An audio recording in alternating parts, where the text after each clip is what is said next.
Thank you for that reading. Well, what a gift to be here on this morning as we honor Judd and Jan on this special occasion.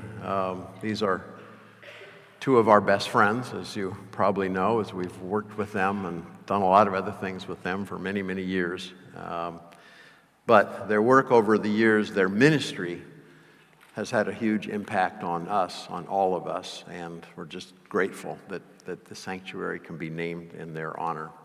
So, well named and well deserved. As you know, the chapel theme this fall is the way of wisdom. And as a result, we're going to learn about something that I think we are sorely in need of these days. In some areas, we are very blessed people. We are wealthy for one thing, many of us. By the standards of history, at least, we enjoy an extraordinary array of things, quite unimaginable in years gone by. Think of the menu of foods that we enjoy, for example. I mean, we complain if we have to eat the same thing every month, much less every day. And of course, we live in a world that is replete with connectivity, technology, opportunities that human beings have never known, ever. And I could go on and on. We are a blessed people in many ways, except in one thing, and that is wisdom. There we seem to have our struggles, at least I do. And so the opportunity to think together about the way of wisdom is not only needed, but wonderful, about as good as it gets, as far as I'm concerned. I didn't always think that, by the way. In fact, I'd say that the way of wisdom has come pretty hard for me. It certainly isn't how people would have described me growing up, I can tell you that. And even the bits of wisdom that I've picked up over the years have come at great cost. I'm not a quick learner, you might say. And so the Lord has had to be pretty creative with me just to get me to pay attention. For example, I'm sure that for most of you, picking a major hasn't been all that hard, right? You just found something you liked and were pretty good at, and then off you went. Not me. Picking a major was one of the hardest things that I've ever done in my life. Why? Well, I was pretty stupid for one thing, but I didn't know that. In high school, for example, I really enjoyed math. Thought I was pretty good at it, got A's mostly, and always enjoyed showing my friends how I had arrived at a particular answer so they could be impressed. Made me feel superior, and that's always fun. But then came my senior year in high school, and something called trigonometry and calculus. Remember those? I do too, unfortunately. I also remember my teacher, who was fresh out of college, an Indiana transplant in California. The class was made up entirely of college prep types, honors students as we used to call them, and he figured that meant that we were all eager beaver achiever types, and he didn't need to push us. In fact, each day as the class began, he'd ask, "So, do you have any questions about your reading?" He'd give us about 2 seconds to answer, and then if no hands came up, he'd start telling us about his dog, or how disappointed he was in California, or how much he loved the Indianapolis 500, which apparently he attended growing up every year. It was odd, to say the least, but a lot more interesting than trigonometry, apparently, because he just kept talking about all these other things, and we kept not having any questions about our assignment, which might derail his various stories. Until about 2 or 3 weeks later when he did something a little different. He gave us a quiz instead of talking. And we all failed. At least most of us did. And in response to our failure, the teacher gave us a very stiff lecture about our refusal to ask questions. "Why in the world didn't you ask me any questions?" he shouted at us. "You obviously aren't understanding the material." And he was right. We were totally behind. As a result, most of the students buckled down and started doing their reading and came to class with any number of harebrained questions. That meant we heard a lot less about the Indianapolis 500, of course. But it also meant that I was suddenly discovering how bad I was at trigonometry and how totally unprepared I was to finish the class, much less become a math major in college. Bottom line, I passed the course barely, but I also passed on the idea of becoming a brilliant mathematician. It wasn't going to happen. Of course, the next year I was in college and was finally faced with the actual question of what I was going to major in.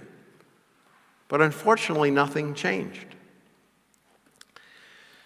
About me, in particular, and I kept having some idea of becoming a great writer or tennis player or politician or whatever, and picked the major that seemed to lead me in that direction.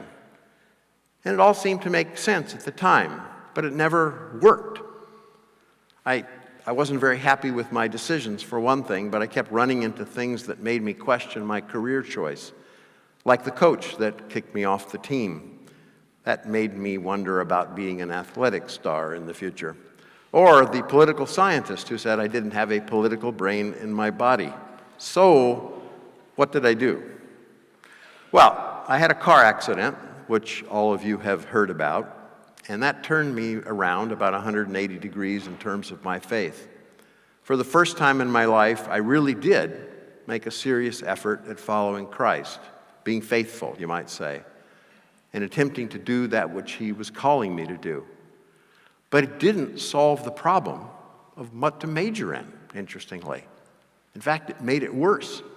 I mean, I went from failing everything to loving everything. I remember that first semester back in college after the accident, taking courses in 3 different disciplines and telling the Lord that I'd major in the one that I liked best.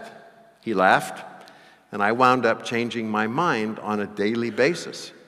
Oh, this is a good one. No, I like this one best. Well, maybe it's this one over here, etc., etc. How does one decide? Especially when you start liking everything. Where's wisdom, in other words, when trying to do something as basic as choosing a major seems impossible? It was about this time that the Lord did a couple of other things, however. The first was to encourage me to pay a little more attention to this book that we've got called the Bible, and particularly a few people in the book who were also looking for a major, so to speak. They all had different stories, of course, and since college didn't exist at the time, they weren't really looking for a major. But they were trying to find their way, to figure out what to do with their life, you might say. And the one that intrigued me the most for some reason was the Apostle Paul, who, of course, was absolutely nothing like me. He was really smart, for one thing, but he thought he knew exactly what he should be doing, as we learned this morning reading Acts 9 a few minutes ago. His task, or so he thought, was to smash this new movement of Christ followers, these crazy people called the Way, who claimed that Jesus had actually risen from the grave and were now going all over the place preaching the good news. It was a horrible heresy, and Paul knew it. And it was his major, his task, to get rid of them, put them in chains, and throw away the key. Well, you know what happened after that. Jesus rather intruded into his plan, confronted him on the road to Damascus, and asked him a very direct question, Saul, Saul, why are you persecuting me? And of course, that question and that moment changed his life, changed all of our lives, in fact, since many of us sitting here this morning are the descendants of Gentiles to whom Paul wound up taking the gospel. And of course, some of us, in some of his letters that we read regularly, have become a part of the New Testament. Romans being one of my favorites, if you can say such a thing, which you shouldn't. But here was the thing that hit me as I reviewed the story of Paul. The fellow wasn't looking for a major before or after his conversion. Rather, he was attempting to be faithful, rather gung-ho, you might say, about whatever it was he thought was actually true. Before meeting Jesus, he thought these new Christians were crazy and acted accordingly, not very lovingly. The love of God was not in him at the time,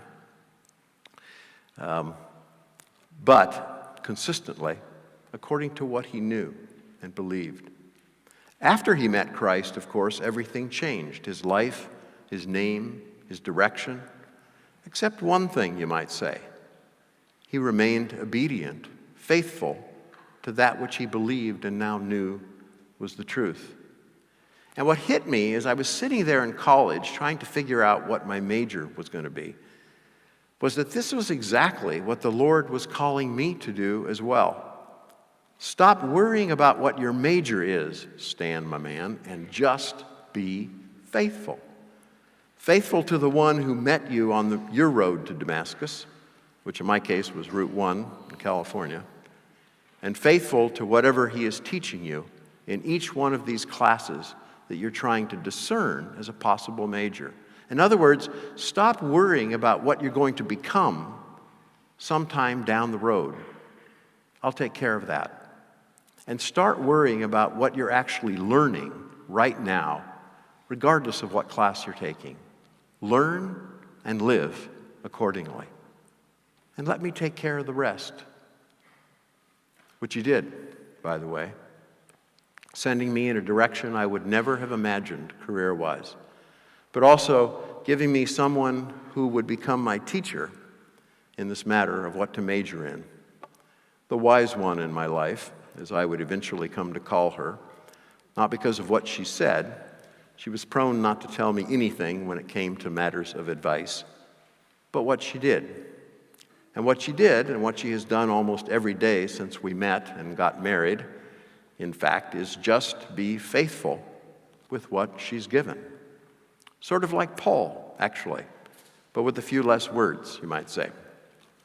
I'm talking about Judy, of course, my good wife, who is now squirming in her chair wherever she is, worried like crazy about what I will say about her. She hates these moments. But I don't care. In this case, anyway, because the fact is, she was part of my Damascus Road experience as well. She's my Ananias, you might say, whom the Lord sent to lay her hands on me, which I kind of liked, by the way.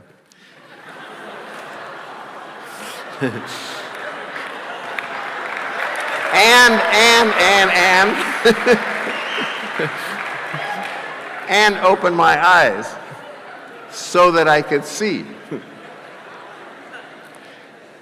She did bring the Spirit of God with her, by the way.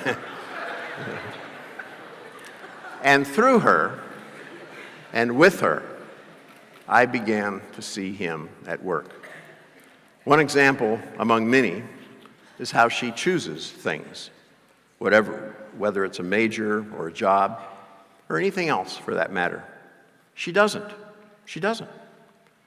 Judy has been and done many, many things in her life. She was registrar here at Gordon for over a decade. She's been a teacher, an administrative assistant, an event planner, and one of the best spouses that I've ever seen. She's also managed to do all these things and remain a good friend, a good sister, and a confidant to more people than I can count. And if you sat down and talked with any of these people, her kids, friends, any of them, and asked them about Judy, you know what they would say? First, they'd all break into a huge grin, and then they'd tell you how much they have appreciated her, learned from her, loved doing with her. Judy not only accomplishes her task well, whatever it is, but she leaves everyone that she has worked with in the process grateful to have journeyed with her. I've seen it again and again in our home, jobs, neighborhood, church, whatever. And the question is, how in the world does she manage to do all this stuff, all these things with all these people, and do it so well, so wisely, so productively when you're in the middle of it, but so fruitfully when you stand back and see all she's managed to do over the years? And at the same time, leave all these people that she's worked with, from colleagues to friends to brothers and sisters to her children and husband, so happy to simply have journeyed with her. How does she do it? Well, it's amazing. And no doubt some of it relates to things like personality and personal history and any number of other traits that a good psychologist might come up with. But here's the thing that I find most interesting. All these things that she has done, almost none of them were her idea. She didn't intend to become any of these things, in other words. In fact, she rarely, if ever, thinks about who she's going to become down the road, what job she might pursue, what great things she might accomplish. Instead, she takes one day at a time and is faithful with that day, given what the Lord has put in front of her. Period. You know why? Because she's like Paul. Not in personality. Probably couldn't find two more different human beings on the personality side of things. And not in task either. Paul loved to argue with people, tell them why they were wrong and what they should or shouldn't be doing. Judy will almost never argue. She hates it, actually, and generally uses the silent treatment until the rest of us figure out that she was right all along. I could go on. Judy and Paul are not birds of a feather, except in one thing, and that is faithfulness to the one who calls them, and a willingness to set aside all the things they wanted to become so that they could become faithful today with that which the Lord had given them today. Not having a clue where it might lead them down the road and not caring a whit as long as it is the road they were supposed to be on. And what is the result of such carelessness, such poor planning, such lack of wisdom from the world's perspective? Well, Paul helped to build the church as we know it today, took the gospel to the ends of the earth in his time, led people to Christ not by force, but by persuasion from their own vantage point. I'm thinking of his Mars Hill speech right now. And over the years, through his letters and instruction, Paul became one of the better teachers in the history of the church, teaching us still to this very day. And Judy, well, she has built the church as well. Until we get to heaven, not that many people are going to know about it. That's my guess anyway. But I do. I know about it. I've seen it in the way she lifts up those who are hurting or lonely or just need a friend over and over again. She started Bible study groups, reading groups, friendship groups for a couple of decades now. Not out of some plan, but because she woke up one morning and said, we need to get together with so-and-so. She's taken on jobs and responsibilities she would never have dreamed of, and through them served thousands of students, faculty, alumni for no other reason than the work needed to get done. She's got children and grandchildren, brothers and sisters, family and friends, and even a husband, totally by accident from her perspective. She didn't plan it. And every one of us is richer, better, more fully ourselves because of her presence. She has built the church, believe me. And one day, even she's going to know about it. And so will the rest of us. And her husband? Well, I didn't do it that way. I was a bit more of the idealist, the dreamer, who placed his hope in things still to come. When I was a student, I wanted to be a teacher. When I was a teacher, I wanted to be a scholar. When I was a scholar, I wanted to be a provost. When I was a provost, I wanted to be a president. When I was a president, I wanted to be something else. But what? So finally, I did something that I should have done a long, long time ago. I fell down on my knees and confessed the truth. Lord, I don't know what I want to be. Sorry. And he said, that's okay. Be like your wife. Be like Paul. Follow me. And today, right now, I've got the oddest arrangement of responsibilities in all of higher education. I can hardly describe it, much less explain it. And honestly, it's never been better. I just love these days that the Lord has given me. So here's the deal. I went to college looking for a major, and the Lord gave me Judy instead. I thought she was a gift for the other side of my life, my love life, you might say. But it turns out she was much bigger gift than that, because she taught me what to major in. And it wasn't any particular subject or job or career. It was a plan, an approach, which doesn't worry all that much about the long-term future. Nor, for that matter, does it need a Damascus Road experience to put one on the right track, because it is the right track. It says every morning, this day is a gift from the Lord. Use it well. So my advice, assuming you're anything like me, which I hope you're not, is simply this: don't change your major necessarily. Change your approach. Take that which God has given you today and pour yourself into it, loving those whom He has given you for the journey, out of your love for the one who gave them to you in the first place. Remember, you didn't bring yourself into being yesterday. Why would you think you could bring yourself into being something tomorrow? Tomorrow is in His hands. Leave it there and live today accordingly.